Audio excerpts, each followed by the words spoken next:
మొత్తానికి మీ అసలు రంగేంటో పూర్తిగా బయటపడిపోయింది రోహన్ గారు అమ్మగారు. ఇక మీరే చూడండి మీ అందరి అసలు స్వరూపం నేనెలా బయట పెడతాను అని. ఇలా చూడండి, మీ కొడుక్కి మీరు వేసిన ముసుగు తీయడానికి ఓ చిన్న సాక్ష్యం. ఏమన్నారు మీరు మీ అబ్బాయి నాతోటి? నేనేమి చేయలేనా? ఇప్పుడు మీరే చూడండి నేనిప్పుడేం చేస్తాను అని. వద్దు ప్లీజ్ ప్లీజ్ అమ్మా సరిత, దయచేసి నువ్వు అలా చేయొద్దు. ఎందుకు నువ్వు నా కొడుకు జీవితాన్ని నాశనం చేయాలని చూస్తున్నావు? ఎందుకు తన పెళ్లి ఆపాలని చూస్తున్నావు? ప్లీజ్ అలా చేయొద్దమ్మా. ఈ ఫోటో అబద్ధం కదూ? నువ్వేదో ఒక స్టూడియోకి వెళ్ళి ఈ ఫోటో తయారు చేయించావు. వెళ్ళు వెళ్ళి చూపించి మీ కుటుంబానికి ఈ ఫోటోని. వెళ్ళు వెళ్ళు వెళ్ళి చూపించి ఈ ఫోటోను నీ కుటుంబానికి. తర్వాత చూడు, నేనిలాంటి నాటకమే నీ కుటుంబంతో కూడా గేమ్ ఆడతాను.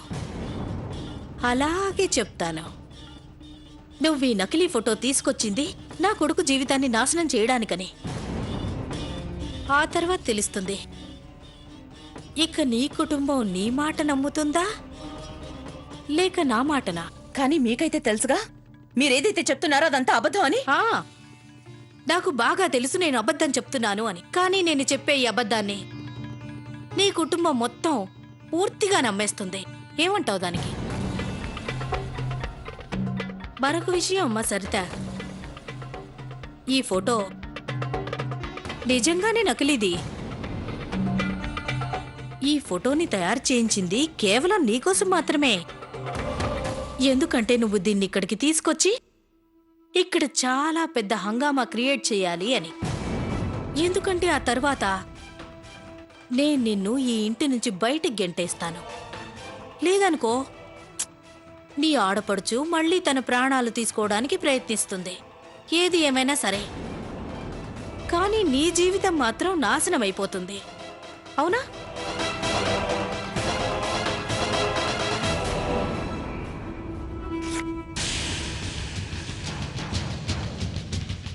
నా కొడుకు జీవితం నాశనం చెయ్యాలి అనుకున్నావు కదా?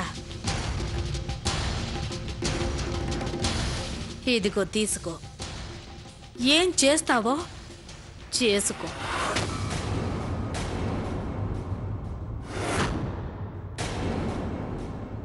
ఈ గోరింటాకు పండగ సందర్భంగా శుభాకాంక్షలు.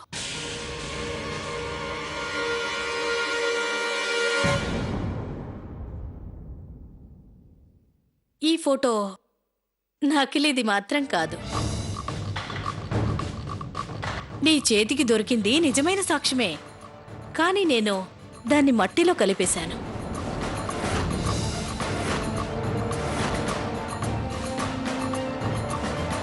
అమ్మా సరిత,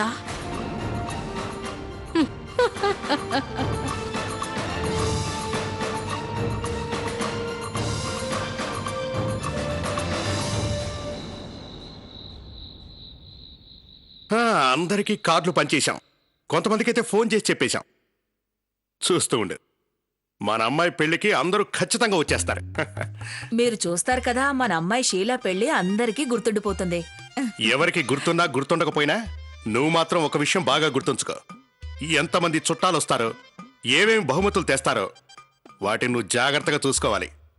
ఎందుకంటే మనం కూడా చాలా మంది పెళ్లిళ్లకు వెళ్ళాం కదా, మంచి మంచి బహుమతులు కానుగ్గా ఇచ్చాం. మనకు కూడా అలాగే రావాలి కదా. మీరు చెప్పిన దానికి నేను ఒప్పుకుంటున్నాను. ఇలాంటి విషయాల్లో మీరు ఖచ్చితంగా ఉంటారు కదా, నేను గుర్తుంచుకుంటాను. రాజ్, ఇదిగో బాబు రాజు.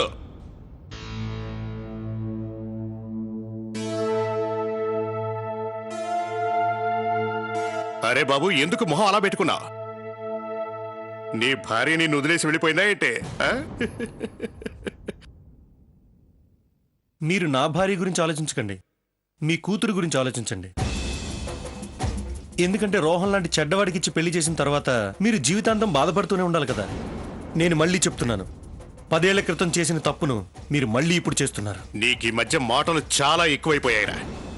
సర్లే, ఎలాగో నీ భార్య 2 రోజుల్లో వెళ్ళిపోతోంది కదా. ఒకసారి నీకు ఈ సరిత నుండి విముక్తి లభించిందంటే ఆ తర్వాత నీకు నచ్చిన అమ్మాయిని ఈ ఇంటి కోడలుగా తీసుకురా. ఆయన ఇలా చూడు, మన షీలా పెళ్లికి నువ్వు దివ్య గారిని కూడా రమ్మని చెప్పు. కాసేపు మర్చిపోరా నీ ఈ వాగ్దానాలన్నీ.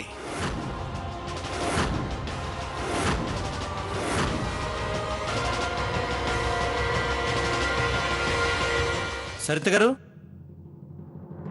సరిత గారు,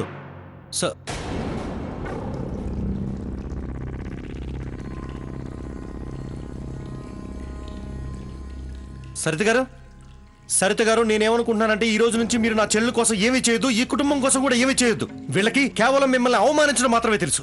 అందరూ కూడా స్వార్థపరులు. వాళ్ళు వెయిట్ చేస్తున్నారు మీరు ఇంట్లోంచి ఎప్పుడు వెళ్ళిపోతారా అని. ఎవరు మనుషులు కారు. మీకు ఎలాంటి ప్రయోజనం ఉండదు. మీరు ముందు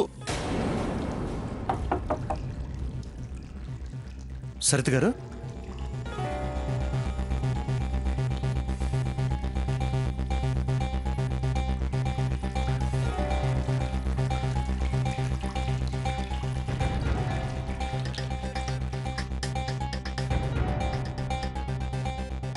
సరిత గారు ఇంకా రాలేదా? ఇదిగోండి మేడం.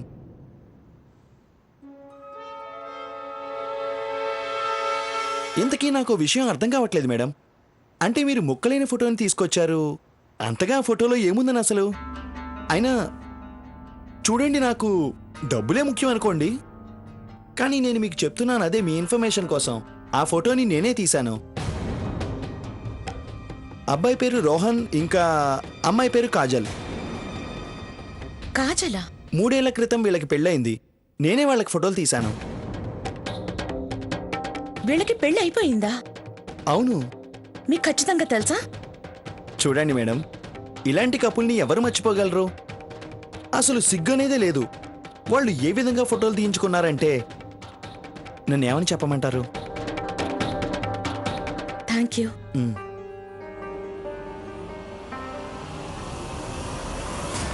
కానీ రోహన్ మా అందరికీ ఎందుకు అలా చెప్పాడు? తన మొదటి భార్య తనని వదిలి వెళ్ళిపోయింది అని. మొదటి భార్య ఉండగానే రోహన్ 2 పెళ్లి ఎందుకు చేసుకుంటున్నాడు? అతని కుటుంబం మొత్తం అబద్ధాలు ఎందుకు చెప్తోంది? అసలు కారణం ఏంటి? ఇద్దరి మధ్య ఇంకా ఎంతో ప్రేమ ఉంది. ఒకరిని విడిచి ఒకరు ఉండలేకపోతున్నారు. మరైతే ఈ పెళ్లి మాత్రం ఎందుకు జరగాలనుకుంటున్నారు?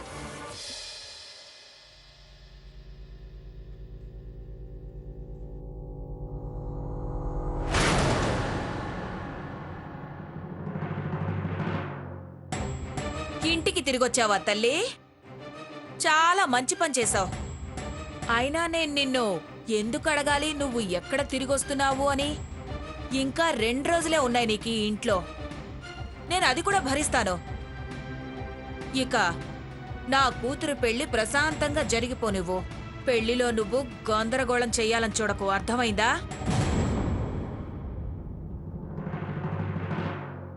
అలాగే చెప్తాను. నువ్వు ఈ నకిలీ ఫోటో తీసుకొచ్చింది నా కొడుకు జీవితాన్ని నాశనం చేయడానికని. ఆ తర్వాత తెలుస్తుంది ఇక నీ కుటుంబం నీ మాట నమ్ముతుందా లేక నా మాటనా. ఈసారి నేను తొందరపడకూడదు. నేను ఈ ఫోటోని రాజుగారికి చూపిస్తాను. అప్పుడు ఆయన ఎలా చేయమంటే మేమిద్దరం కలిసి అలాగే చేస్తాం. ఏ అన్లక్కీ గాయ్, ఏంటి వెతుకుతున్నావు? ఇలా రా, రారా, ఇలా వచ్చి కూర్చో. అరే, వాడు బస్ స్టాప్కి వెళ్ళాడు. ఈ రోజు రాత్రి మన ఇంటికి చుట్టాలు వస్తున్నారు కదా, వాళ్ళని తీసుకురావడానికి వెళ్ళాడు. చెప్పే వెళ్ళాడు. పడుకో.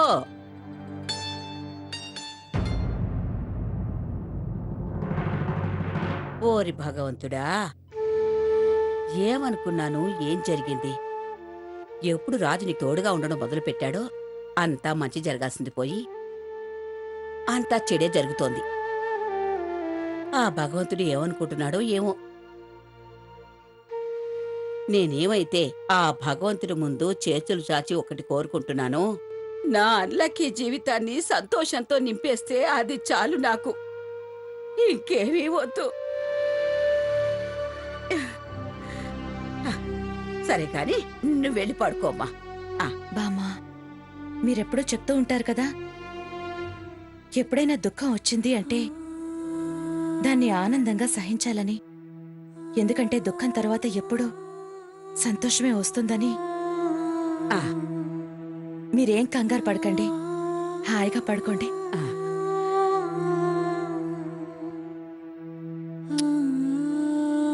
సరే వెళ్ళు. ఆ, భగవంతుడా కాపాడు తండ్రి.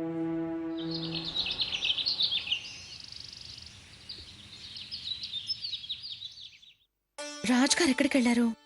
నిన్న రాత్రి కూడా ఆయనతో మాట్లాడలేకపోయాను. ఈయన ఇంట్లో ఉండడం మంచిదయ్యింది. నేను ఆ ఫోటో గురించి నీకు వెంటనే చెప్పాలి. రాజ్గారు, రాజ్గారు, చెప్పండి. ఆ, అది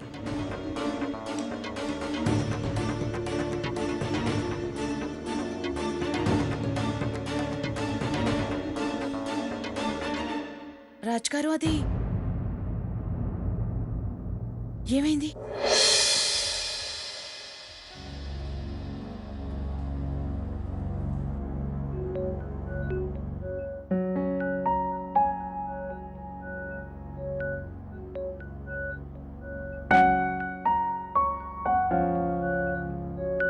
నిన్న రాత్రి ఎక్కడుండిపోయారు?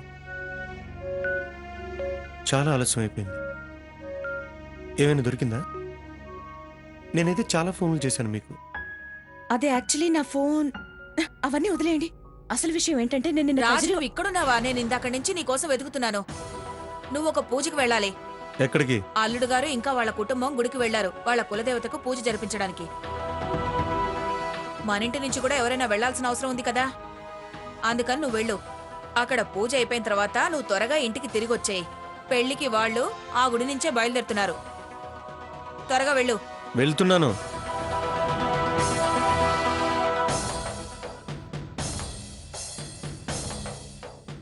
వెళ్ళమంటున్నానా? నువ్వు నా మాట అస్సలు వినవు కదా.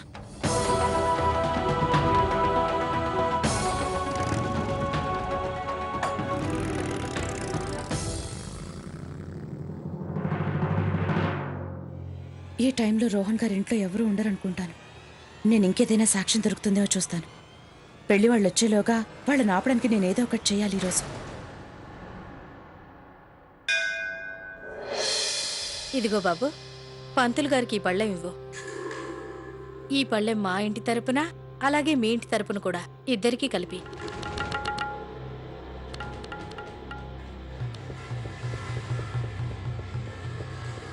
రండి.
అరే అమ్మగారు మీరా?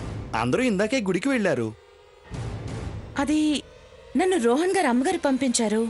ఆ తొందరలో పూజకు కావాల్సిన ఉంగరం మర్చిపోయారట ఇంట్లోనే. ఏం చూస్తున్నారు? మీరు అక్కడ చూడండి, నేను రోహన్ గారి గదిలో చూస్తాను. అలాగే అమ్మా. ఈ జిడ్డు మోహంది మళ్ళీ ఎక్కడికెళ్ళింది?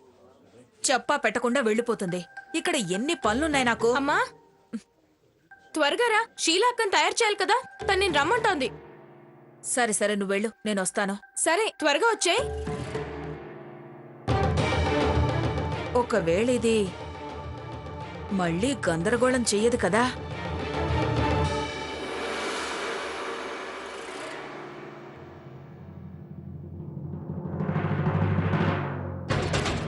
రోహన్ కజరీకి పెళ్లి జరిగిందని ఏదైనా సాక్ష్యం దొరికితే బావుండు. ఎందుకంటే వాళ్ళు అబద్ధం చెప్పారు తన మొదటి భార్యతో తనకి విడాకులయ్యిందని, అలాగే తన మొదటి భార్య ఎవరితోనో వెళ్లిపోయింది అని.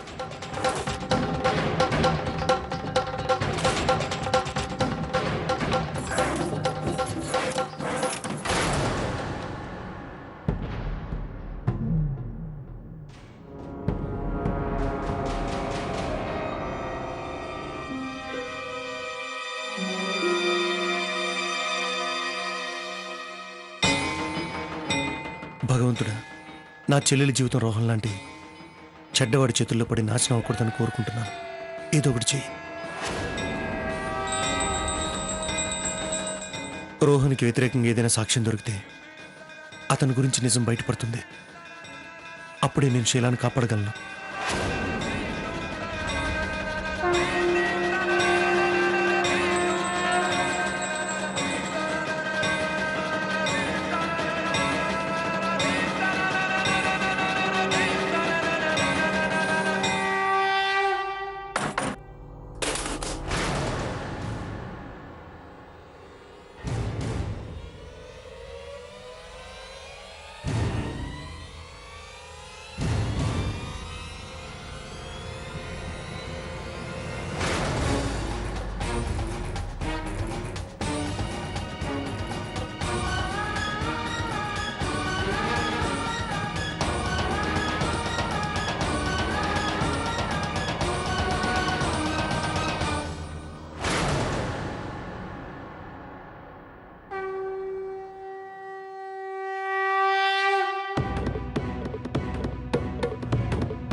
నువ్విక్కడికి ఎందుకు వచ్చావు? నేను పెళ్లికి జరిగే అన్ని పూజలలోనూ ఉంటాను.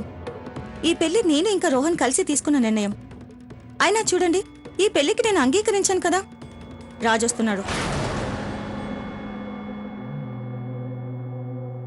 అరే రాజ్బాబు, నువ్వు అప్పుడే వెళ్ళిపోతున్నావా? అవును, నేను వెళ్ళి పెళ్లి ఏర్పాట్లు చేయాలి కదా. నిజమే. ఈ క్షణం కోసమే మేమందరము ఎంతగానో ఎదురు చూస్తున్నాం. ఇక నీ భార్య సరిత ఇంకా ఈ పెళ్లి గురించి కోపంగా లేదు కదా? అంటే నా కొడుకు తన్ని కాదన్నాడు కదా, అందుకని.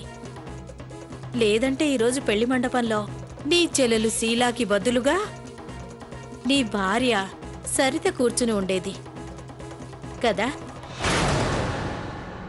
కానీ నువ్వు తనకి చెప్పు, బాధపడక్కర్లేదు అని. నేను తన కోసం కూడా ఒక మంచి వరుణ్ణి వెతుకుతాను.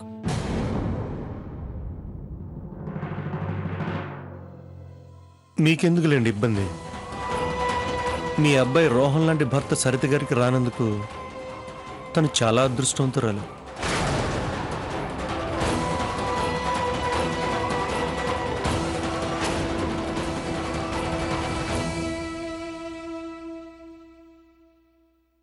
ఇదిగో కోడలి మంగళసూత్రం ఇంట్లోనే ఉండిపోయింది. ఇప్పుడు మనం ఇంటికి వెళ్ళాలి. నేను రామ్ సింగ్ కూడా ఫోన్ చేశాను, వాడు ఫోన్ ఎత్తడం లేదు. రామ్ సింగ్ ఫోన్ ఎత్తడం లేదా? అవును, ఎందుకు? అదే తెలియడం లేదు. చూడు, మంగళసూత్రం మా గదిలో మీ అమ్మ అలమారాలో మొదటి సెల్ఫ్లో పెట్టి ఉంటుంది. నువ్వు త్వరగా వెళ్ళి తీసుకుని రా. అలాగే ఒకసారి చూడు, ఆ రామ్ సింగ్ ఫోన్ ఎందుకు ఎత్తట్లేదు. సరే, నేను చూస్తాను. త్వరగా వెళ్ళు. త్వరగా వచ్చేరా.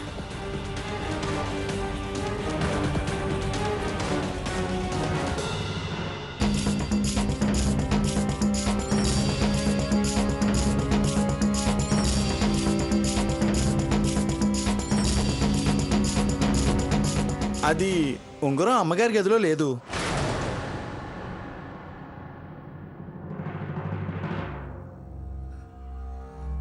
అది నేను ఒక పని చేస్తాను, చెన్నై గారికి ఫోన్ చేస్తాను. బహుశా ఆయనకి ఏమైనా తెలుస్తుందేమో. లేదు లేదు లేదు, దొరికింది దొరికింది. ఇదిగో నాకు దొరికింది.